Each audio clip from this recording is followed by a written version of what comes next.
Ici, pour la question 1, pour montrer que les séries entières de termes généraux an x puissance n et n plus 1 an plus 1 x puissance n ont même rayon de convergence, on commence par dire qu'étant donné que module de an plus 1 sur module de an a une limite grand L dans 0 fermé plus infini fermé, on a alors, en vertu du critère de D'Alembert appliqué aux séries entières, que le rayon de convergence de cette série entière-là est 1 sur grand L, avec la convention que grand R vaut plus infini si L égale 0 et que grand R vaut 0 si L égale plus infini.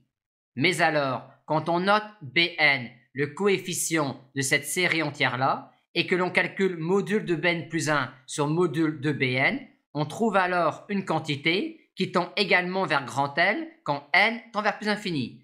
On en déduit que son rayon de convergence est également 1 sur grand L, qui était le rayon de convergence de cette série entière-là.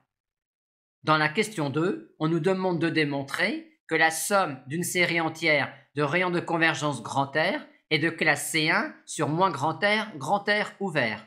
Pour cela, on va appliquer le théorème de dérivation des séries de fonctions appliqué à la série de termes général UN.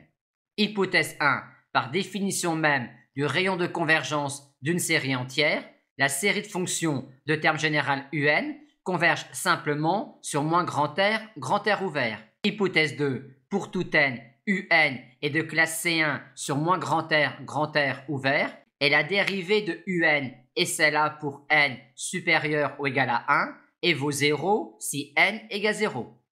Hypothèse 3. On a de plus que la série de fonctions de termes général U'N converge normalement sur tout segment AB inclus dans l'intervalle ouvert moins grand R ouvert, étant donné que la série de fonctions de termes général U'N est une série entière dont le rayon, d'après la question 1, est grand R. Or, on sait que la somme d'une série entière de rayons de convergence grand R converge normalement sur tout segment AB inclus dans moins grand R ouvert. Et de la validation des hypothèses 1, 2 et 3, on peut alors en déduire que la somme de la série entière est de classe C1 sur l'intervalle ouvert moins grand R ouvert.